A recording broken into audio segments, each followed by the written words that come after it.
সূরা আল বাকারা আয়াত ২৫ আরবি ওয়াবাশশিরিল্লাযীনা আমানু ওয়া আমিলুস সালিহাতি আন্না লাহুম জান্নাতিন তাজরি মিন তাহতিহাল আনহার কুল্লামা রুযিকু মিনহা মিন থামারাতিন রিজকা ক্বালু হাদাল্লাযী রুযিকনা মিন ক্বাবল ওয়া উতু বিহি মুতাশাবিহা ওয়া লাহুম ফিহা আজওয়াজুন মুতাহহারা ওয়া হুম ফিহা খালিদুন। বাংলা অর্থ, আর যারা ঈমান এনেছে এবং সৎকাজ করেছে তাদেরকে সুসংবাদ দিন যে তাদের জন্য রয়েছে জান্নাত যার তলদেশে নদীসমূহ প্রবাহিত। যখনই তাদেরকে সেখান থেকে কোনো ফল খেতে দেয়া হবে তারা বলবে, এ তো সেই ফল যা আগে আমাদের দেয়া হয়েছিল।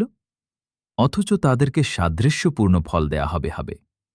সেখানে তাদের জন্য থাকবে পবিত্র সঙ্গিনী এবং তারা সেখানে চিরকাল অবস্থান করবে। সংক্ষিপ্ত তাফসীর। এই আয়াতে আল্লাহ তাআলা ঈমানদার ও সৎকর্মশীলদের জন্য জান্নাতের সুসংবাদ দিয়েছেন, যার তলদেশে নদী প্রবাহিত, জান্নাতের চিরস্থায়ী শান্তি, সৌন্দর্য ও অফুরন্ত নেয়ামতের প্রতীক।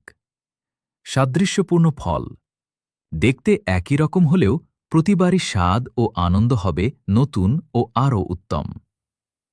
পবিত্র সঙ্গিনী, জান্নাতে সব ধরনের অপবিত্রতা, দুঃখ ও কষ্ট থেকে মুক্ত পবিত্র সঙ্গিনী থাকবে। চিরকাল অবস্থান করবে।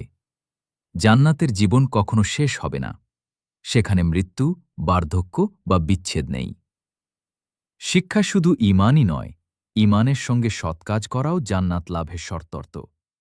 আল্লাহর প্রতিশ্রুতি সত্য, যারা